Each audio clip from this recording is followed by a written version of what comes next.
E, mentres tanto, as compras non se reducen ao marisco ou á carne, xa que a uva, a piña e o albariño son dos produtos máis demandados nas froiterías e bodegas para este Nadal. As tendas de froitas e bodegas galegas tamén están vivindo unha gran afluencia de xente nestas datas tan sinaladas. As familias buscan os mellores produtos para as súas ceas e celebracións, e un dos máis protagonistas é a uva. A variedade alicantina do cultivo nacional mantén prezos estables en comparación co ano pasado. Bueno, a uva que temos ahora na Navidad non é de fora, é alicantina, é española, podela comer tranquilamente. E o precio está máis ou menos como o ano pasado. A miña é unha uviña que ven seca, non ven húmeda. Sempre se paga un pouquiño máis, porque a miña clientela non quere a uva húmeda, quere a sequiña e a amarilliña. E a calidade é superior. Pero non só a uva é a protagonista. A piña, outra froita típica destas festas, tamén ocupa un posto destacado nas tendas. E deste produto destacan a piña de monte e a piña de avión. A piña. Eu vou a meter unha piña pois un pouquiño inferior que é del monte, pero teño, as miñas clientas xa a coñecen, a moita xente que me estará oindo, a piña do avión, que é seleccionada, é a mellor que hai, pero o precio, a de avión duplica a del monte, por exemplo.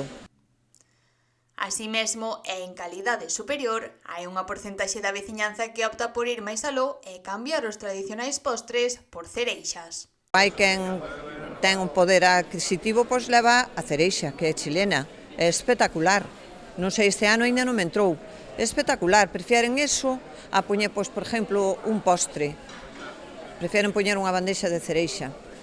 Por outra banda, as verduras tamén son moi demandadas.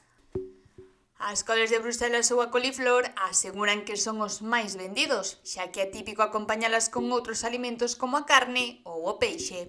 A coliflor ainda se sigue levando co bacalao, logo as coles de Bruselas acompáñanse sempre de carne asada, si, home, si. As bodegas tamén están a recibir encargas especiais para as festas, cunha clara preferencia polos viños brancos.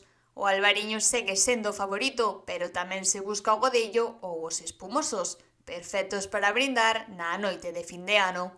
Leva moito espumoso de Tomada de Castro, é unha bodega dai de Ribadumia, albariño tamén, e despois espumoso de Alma Atlántica, e despois os viños cosecheiros de ano, albariño, godello, ribeiro, teño barrantes, mencía, e así todo eso, algún licorciño.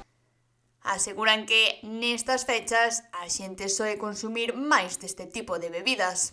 Claro, a xente sempre consume máis na Navidad, máis viño e máis de todo, sempre se consume máis.